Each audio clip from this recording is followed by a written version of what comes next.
Selamat pagi kepada Bu Santi dan teman-teman yang terkasih. Hari ini kami dari kelompok 3 akan mempresentasikan dari salah satu negara di ASEAN atau salah satu anggota kelompok ASEAN yaitu Indonesia. Dan sebelum kami memulai presentasi, kami akan memperkenalkan diri satu persatu. Saya Karissa dari kelas 8E absen 7.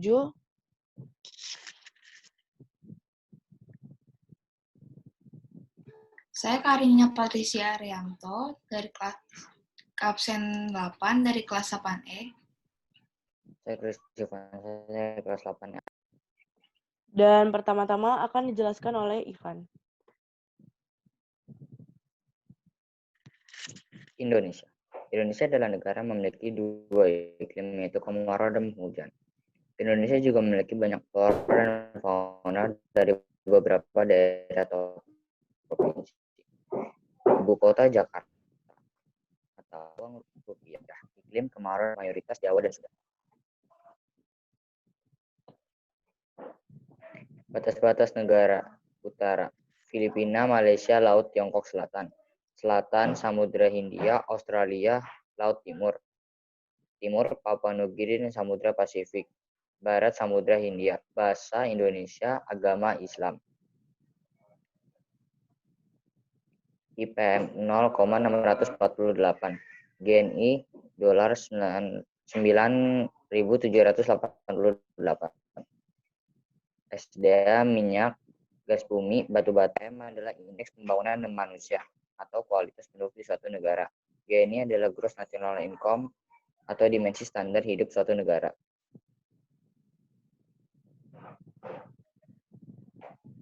Iklim.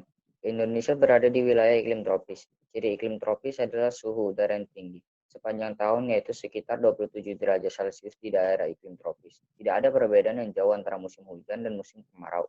Perbedaan antara musim hujan dan musim relatif kecil di Indonesia. Secara umum, keadaan iklim di Indonesia dipengaruhi 3 jenis iklim, yaitu iklim muson, iklim laut, dan iklim tropis. Iklim muson dipengaruhi angin musim yang berubah-ubah setiap periode waktu tertentu. Satu periode perubahan adalah 6 bulan. Iklim tropis terjadi karena Indonesia berada di daerah tropis. Suhu tinggi mengakibatkan penguapan tinggi dan berpotensi terjadinya hujan. Iklim laut terjadinya karena Indonesia memiliki banyak laut luas, sehingga banyak penguapan dan mengakibatkan hujan.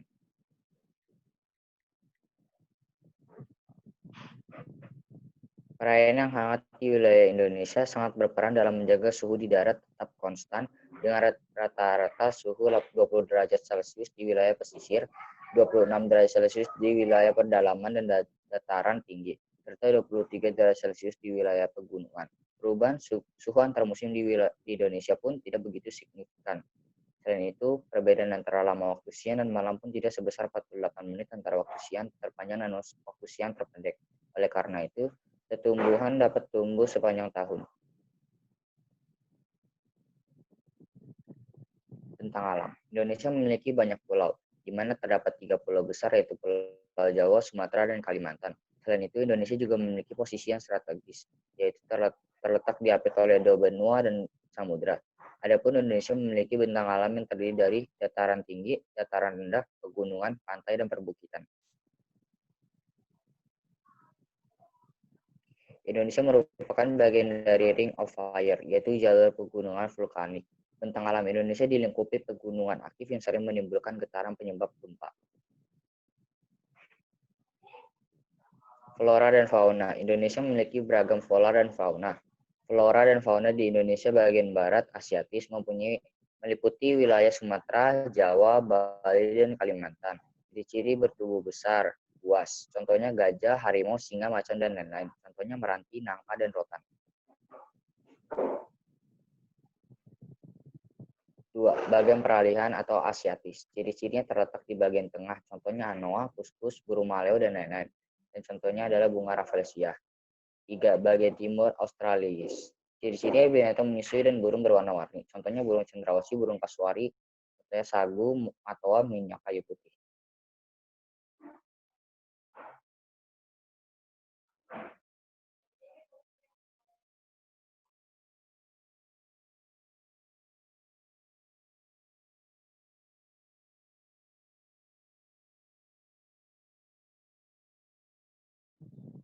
Oke, berikutnya akan dijelaskan oleh saya adalah jenis SDA. Indonesia merupakan negara dengan biodiversitas tertinggi di dunia setelah Brazil. Hal tersebut dapat dibuktikan dengan keanekaragaman hayati yang ada di Indonesia. Sumber daya alam di Indonesia tidak terbatas pada kekayaan hayatinya saja.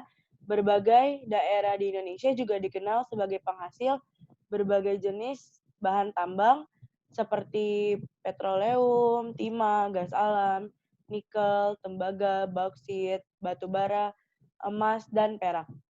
Indonesia juga memiliki tanah yang subur dan baik digunakan untuk berbagai jenis tanaman. Wilayah perairan yang mencapai 7,9 juta kilometer persegi juga menyediakan potensi alam yang sangat besar.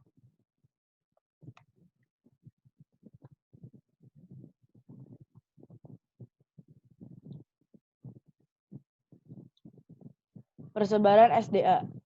Indonesia terletak di daerah tropis, sehingga mengalami hujan lebat dan sinar matahari hampir sepanjang waktu, yang merupakan elemen penting untuk pertanian. Indonesia adalah penghasil utama dari berbagai produk pertanian tropis. Komoditas pertanian penting di Indonesia meliputi minyak sawit, karet alam, kakao, kopi, teh, singkong, beras, dan rempah-rempah tropis. Serta ada juga hasil pertambangan di Indonesia, antara lain gas bumi, timah, besi, emas, dan lain-lain. SDM. Total penduduk di Indonesia adalah 260 juta jiwa. Rata-rata umur penduduk di Indonesia ini adalah salah satu contoh dari jumlah penduduk di Indonesia dari 2020, dan ini adalah perkiraan 5 tahun dan 15 tahun yang akan datang. Ini adalah jumlah usia. Jumlah penduduk laki-laki adalah 135,34 juta jiwa. Terus ada juga lebih banyak dibandingkan perempuan yang hanya 134,27 juta jiwa. Rata-rata umur di Indonesia, jumlah penduduk usia produktif adalah 15 sampai 65 tahun, mencapai 185,22 juta jiwa atau sekitar 68,7% dari total populasi. Sementara kelompok usia belum produktif adalah 0 sampai 14 tahun sebanyak 66,5 juta jiwa. Kualitas penduduk atau SDM. Kualitas penduduk atau sumber daya manusia sangat berperan penting bagi kemajuan bangsa. Misalkan pendidikan sejak dini pada anak sangat berpengaruh bagi bangsa dan negara karena keberhasilan negara tergantung pada penduduknya yang berpendidikan dan beretika. Badan Pusat Statistik 2016 mencatat angkatan kerja di Indonesia sebanyak 127.067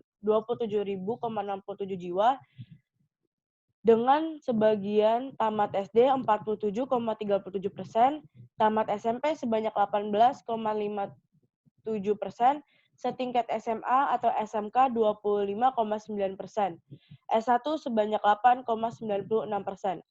Dari presentase tersebut ditunjukkannya bahwa angkatan kerjanya didominasi tamatan SD yang menyebabkan rendahnya taraf pendidikan angkatan kerja, sedangkan semakin tingginya kualitas penduduk di negara tersebut dengan menunjukkan tinggi tingkat penduduk.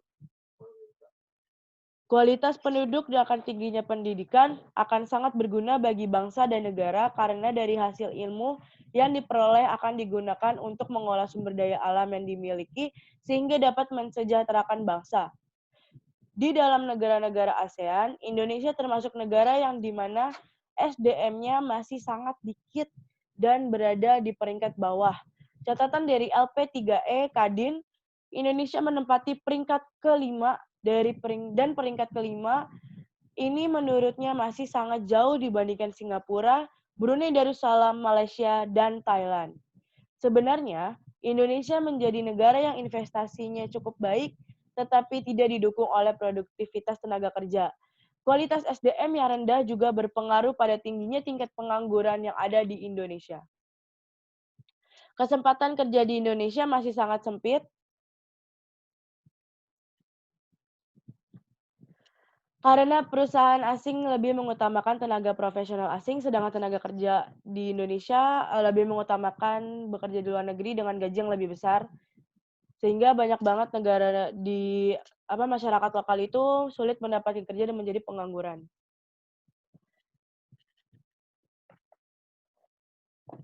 Perekonomian Indonesia. Perekonomian Indonesia adalah salah satu kekuatan ekonomi utama di Asia Tenggara dan terbesar setelah Cina dan India. Ekonomi ini menempatkan Indonesia menjadi kekuatan ekonomi terbesar ke-16 dunia. Informasi statistik PDB menunjukkan kenaikan sebesar 15.833,9 triliun pada tahun 2019 dan menunjukkan kenaikan pertumbuhan PDB sebesar 5,2%. PDB per kapita 59,1 juta, PDB per sektor yang membagi pertanian sebesar 13,7%, industri sebesar 40,3%, jasa 46%. Inflasi atau HK mengalami penurunan sebesar 2,57%, dan pendudukan di bawah garis kemiskinan mengalami pula penurunan sebesar 9,41%.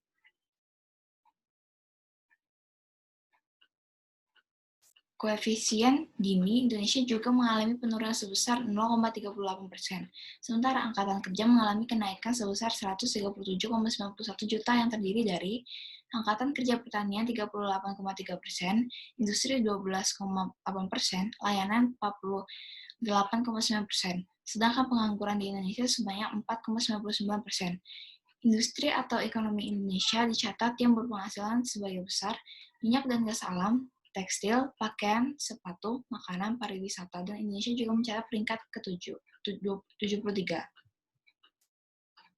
Ekonomi Indonesia juga mencatat pertambangan untuk negara melakukan kemudahan bisnis, semen, pupuk kimia, kayu lapis, dan karet. Interaksi dan kerjasama yang dilakukan Indonesia dengan antar negara ASEAN. Indonesia sebagai negara yang tergabung di ASEAN juga melakukan berbagai kerjasama dan interaksi dengan negara ASEAN lainnya demi tercapai kemajuan ASEAN yang damai dan tentram. Salah satu kerjasama negara ASEAN yaitu kerjasama di bidang perekonomian. Sektor industri dilakukan melalui AICO, meliputi industri pupuk yang ada di Aceh, Indonesia, dan Malaysia, yang dilanjutkan industri tembaga di Filipina, produksi vaksin di Singapura, dan abu soda di Thailand. Cadangan pangan juga menjadikan negara Indonesia dan negara ASEAN lainnya bekerja sama, seperti beberapa negara ASEAN, contohnya Indonesia, Thailand, dan Vietnam, terkenal sebagai lumbung padi di ASEAN. Kawasan Perdagangan Bebas atau AFTA juga memberlakukan tarif efektif bersama koma efektif preferensial tarif antara 5-10% di atas dasar produk per produk, baik ekspor maupun impor. Hal ini untuk menghilangkan kendala perdagangan di antara negara-negara ASEAN. Kerjasama di bidang politik dan keamanan. Masyarakat yang mengacu pada peraturan dengan kesamaan nilai dan norma. Kawasan yang kohesif, damai, dan berdaya tinggi dan tanggung jawab bersama untuk menciptakan keamanan komprehensif. Kawasan yang dinamis dan memperpandang keluar. Kerjasama di bidang sosial dan budaya. Seni budaya antara lain seni dan budaya ASEAN berkomitmen terhadap kemajuan budaya di masing-masing negara ASEAN. Kemajuan budaya sebagai salah satu fondasi dinamika dan membangun keharmonisan di antara masyarakat ASEAN. Olahraga yang berwujud pembentukan badan sektoral ASEAN.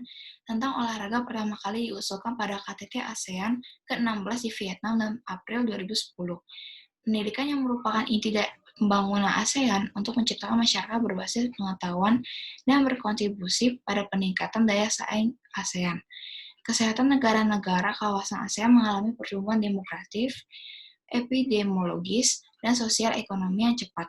Bersamaan dengan itu menimbulkan banyak ancaman dan tantangan bagi kesehatan publik. Sekian dari kelompok 3, terima kasih.